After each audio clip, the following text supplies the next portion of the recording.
Alright, இந்த சென்டென்ஸை எப்படி இன்டைரக்ட் ஸ்பீச்சுக்கு சேஞ்ச் பண்றதுன்னு பார்க்கலாமா? I said to the doctor, a dog bit me yesterday. Step by ஸ்டெப்பா சொல்லித்தரேன். நீங்களும் அப்படியே ட்ரை பண்ணி பாருங்க, ஓகேவா? ஸ்டெப் 1. இந்த சென்டென்ஸ்ல எது ரிப்போர்ட்டிங் பார்ட் அண்ட் எது ரிப்போர்ட்டட் பார்ட்னு கண்டுபிடிக்கணும்.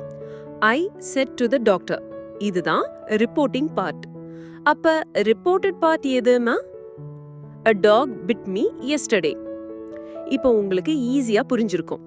கொட்டேஷன்ஸ்க்கு வெளியே இருக்கிறது ரிப்போர்ட்டிங் பார்ட் அண்ட் கொட்டேஷன்ஸ்க்கு உள்ள இருக்கிறது ரிப்போர்ட்டட் பார்ட், ஓகேவா? ஸ்டெப் 2. கொட்டேஷன்ஸ்க்கு உள்ள இருக்கிற சென்டென்ஸ் என்ன டைப் ஆஃப் சென்டென்ஸ்னு கண்டுபிடிக்கணும்.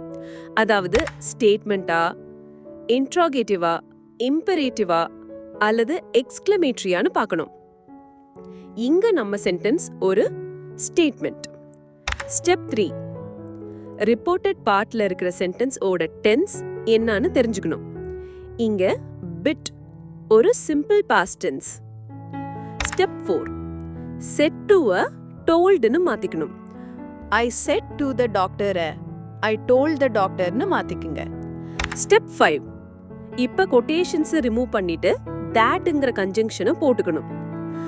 அப்ப ஐ டோல்ட் த டாக்டர் that அப்படின்னு வந்துரும், ஓகேவா? ஸ்டெப் 6. அடுத்ததா ப்ரொனவுன்ஸை மாத்தணும். எப்படின்னா யாரு பேசுறாங்க, யார பத்தி பேசுறாங்க அப்படின்னு பார்த்து அதுக்கு மேட்சிங்கா மாத்தணும். இங்க நானே என்னைய பத்தி சொல்றதால ஐ மீயா மாறும். ப்ரொனவுன்ஸ் எப்படி சேஞ்ச் ஆகும்னு ஏற்கனவே ஒரு வீடியோல சொல்லியிருக்கேன். ஸ்டெப் 7. நெக்ஸ்ட் என்ன பண்ணணும்னா டென்ஸை பேக் ஷிஃப்ட் பண்ணணும். இதுதான் இங்கே ரொம்ப முக்கியம். நம்ம சென்டென்ஸ்ல பிட் சிம்பிள் பாஸ்ட்ல இருக்கு. சோ பாஸ்ட் பெர்ஃபெக்ட்டா மாத்தணும். அப்ப பிட் ஹேட் பிட்னா மாறிடும். ஸ்டெப் 8. ஃபைனலா டைம் எக்ஸ்பிரஷன்ஸ் இருந்தா அதை சேஞ்ச் பண்ணும். இங்க yesterday the previous day or the day பிஃபோர்னு மாறிடும். இப்போ ஃபைனல் இன்டைரக்ட் ஸ்பீச் எப்படி இருக்குன்னு பார்க்கலாமா?